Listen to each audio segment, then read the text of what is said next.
Hi, Stephanie Paganini here for Mentor Public Library, and we are doing yet another recipe in our Shelf to Chef series. This time we are going to be using a tart pan, which is this beautiful fluted baking pan with a removable bottom, and we're going to be making a sweet dough tart.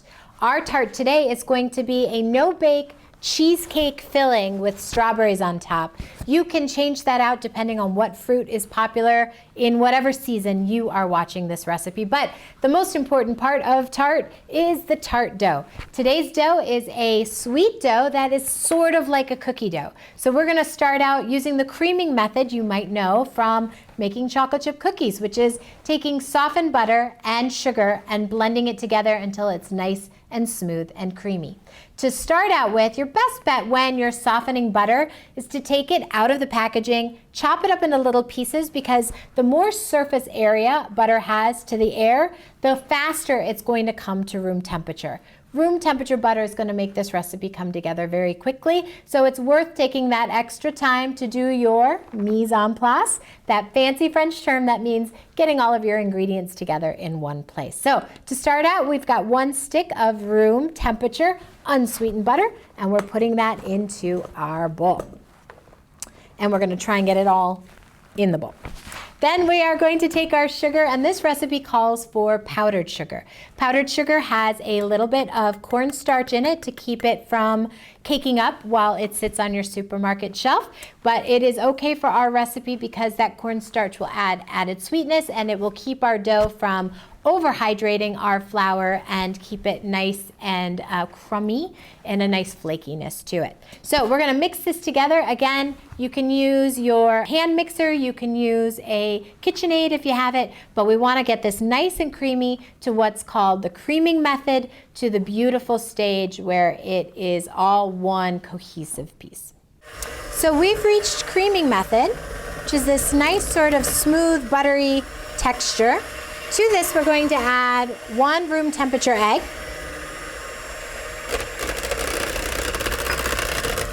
We're going to blend that in.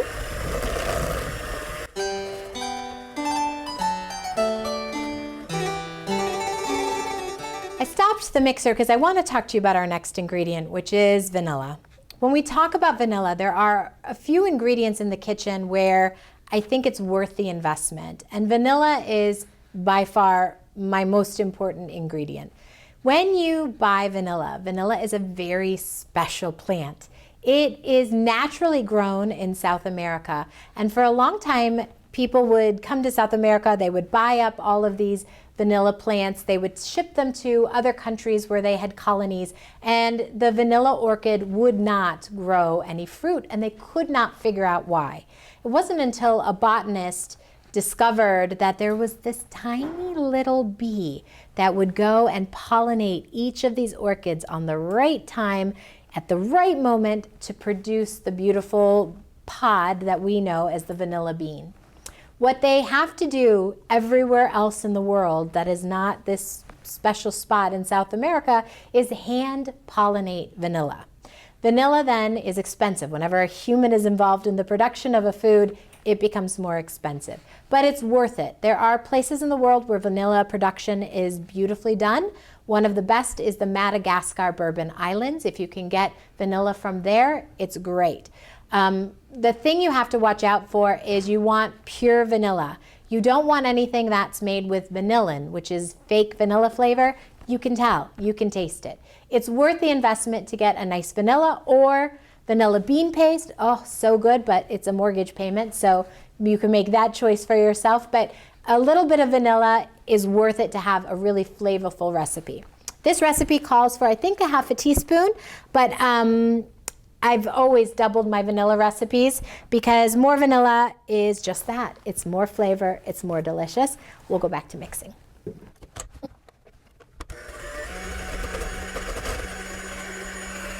Next going in is a little bit of cornstarch, salt, and all-purpose flour.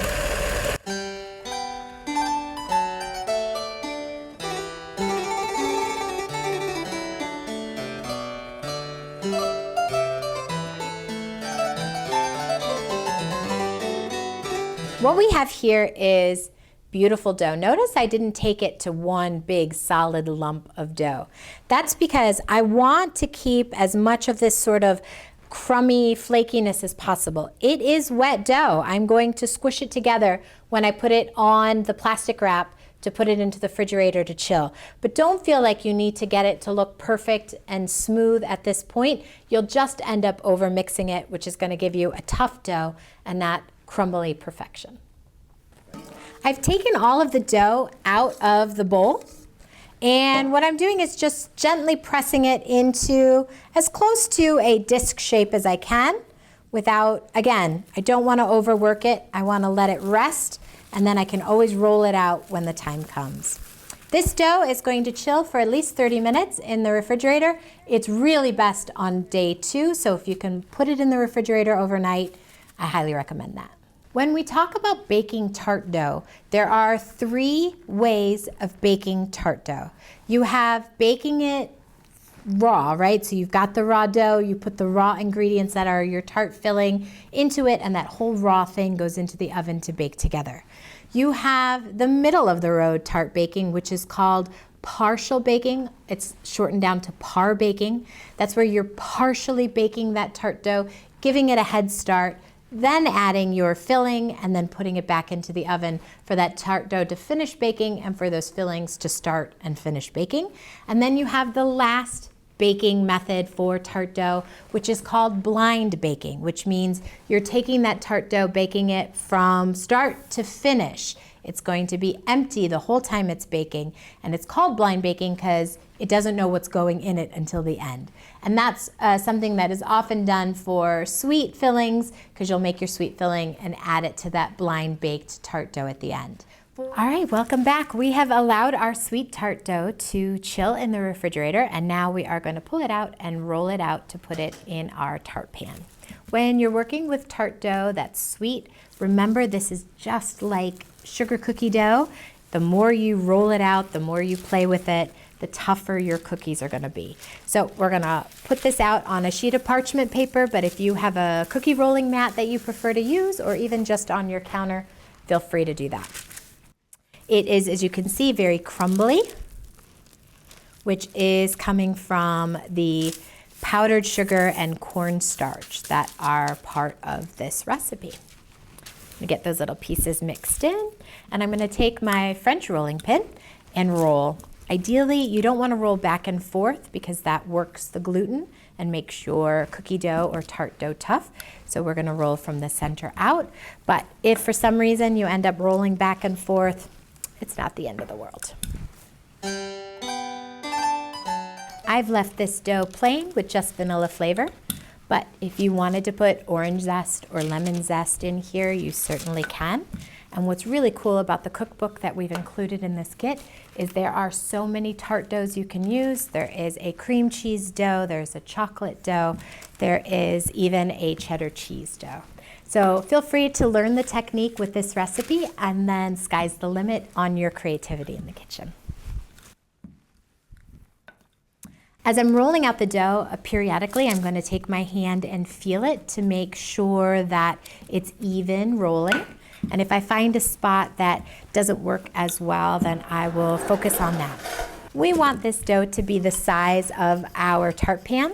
So I'm going to put the bottom in here, and I want it to be about 1.25 inches around the sides. So when I put the dough in, it'll fit up the sides. You can see I have some spots here I need to work on. The best thing I can do is take some of the dough from here and glue it in over here, just like Play-Doh.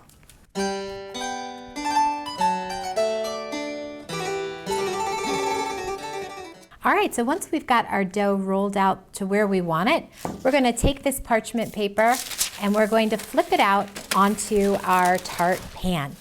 I like to take my tart pan, flip it. That way I'm not trying to struggle with this dough because it can get a little sticky while you're rolling it out. From here, I'm going to gently lift and tuck the tart dough in. We don't want to pull on it because we don't want to stretch the dough too thin in that critical crust area, but also we don't want to leave a hole there. We want everyone to get their fair share of this delicious tart. I sounded like Martha Stewart in that moment, didn't I? This delicious tart.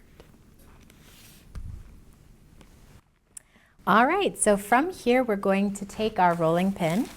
We're going to roll it across the top of the tart pan. This helps give us a nice crisp edge. Any excess tart dough that's hanging off the edge of your tart pan is going to prevent you from unpanning this tart in a clean and aesthetic way. So we want to make sure that's nice and clean. And if I have any edges that are maybe a little too thick or a little too thin, this is where I can do the repair. When we're baking our tart doughs, for this sweet dough, we're going to be doing something called blind baking, which means we're going to take this dough from start to finish in the oven without any filling. To do that, I'm going to want to take a fork and dock the dough. This is making little holes all throughout my dough. This allows the steam to come up out of the dough so my dough doesn't rise too much. It doesn't get any bubbles. And to prevent my sides from shrinking down, I'm going to use something called pie weights. These happen to be made out of ceramic, but if you don't have them, you can certainly use dried beans instead. What's nice is the Shelf to Chef kit comes with these pie weights, so you can use them as well. We're going to take a sheet of parchment paper. Feel free to spray it with the cooking spray or brush a little olive oil on it to keep it from sticking. But my favorite way of getting it onto the pan is to scramble it up. That way it will take the shape of the pan much easier than if it was flat. We're going to roll it out, plop it in, and then you want to take your weights and move them to the edges of your pan so that the crust corners or the sides get the most pressure to keep up while baking. We're going to bake this fully in the oven, so about halfway through its baking process, I will remove the pie weights and let it finish browning without them, but from start to finish, it's going to be in the oven baking without any filling. Welcome back. We have put our sweet tart dough into the oven. About halfway through the baking, I took the pie weights off so that the rest of the crust could get a nice golden color to it. And now we're going to make that no-bake cheesecake filling that's going to go into that cooled crust. So in a no-bake cheesecake filling, you need cheesecake. So we're putting about 4 ounces of softened cheesecake into our bowl. To that, we're going to add, the recipe calls for creme fraiche. You can find creme fraiche in the supermarket, but here's a little secret, sour cream works just the same. So we're gonna put sour cream into our bowl as well. We're adding some granulated sugar. And the last ingredient that actually it's not the last ingredient, I'm just teasing you. We're putting in some orange zest. Orange zest is going in. If you don't know what orange zest is, I'm gonna pause for a second, give you a quick lesson. In your fruit, the most flavorful part of the fruit isn't the juice, it's actually the skin where all the oils of that fruit are. In an orange, that's that beautiful orange color, so you're gonna wash your fruit and then you're going to use a zester and take just the top thinnest portion of that colored skin to make your zest. If you go too deep down, which I'm gonna purposely do to show you, underneath is this sort of white area that's called the pith. That's to protect the fruit and the seeds inside. So when animals would go to eat the fruit, they'd get that bitter part and they'd stop. We don't like it either. So don't over zest and get a pith in your recipe. Just stick with that beautiful top coat of color. So we've added our zest, and last but not least, a little bit, maybe a lot of bit of pure vanilla extract. We're gonna mix all this together.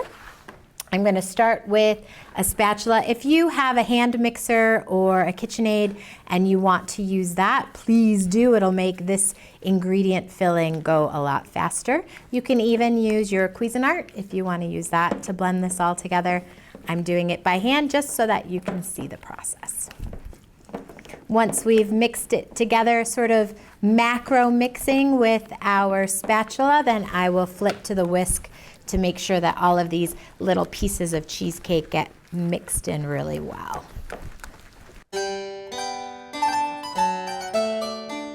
Who wants to lick it?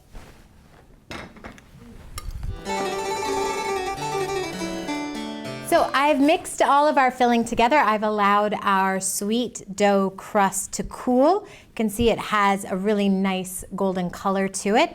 And now we are going to fill it with our no-bake cheesecake filling. Now, I will say this requires a nice setup time. So if you are making this at home, your best bet is to fill it with the cheesecake filling, let it sit for at least an hour to overnight, and then put the strawberries on top. But for the interest of time, I'm going to put the filling on and put the strawberries on. So do what I say, not what I do. So we'll add our filling in. And remember, this filling is cheesecake and sour cream and vanilla extract and beautiful orange zest. And again, at this stage, you put it in the oven and allow it to chill. I'm getting all of this filling out. My grandmother was a pastry chef in Italy, and she said you could tell the caliber of a pastry chef by how clean their bowl was. So let's get this clean. All right, what do you think? Then we're gonna add our strawberries on top. You don't have to get too special about them. I did take some fresh strawberries and slice them, and then I'm going to just run them along the edge to make a pretty little, it's like a flower pattern on here. Strawberries are made by nature, so they're not all the same size. That is okay. So we're not seeking perfection, we're just seeking delicious.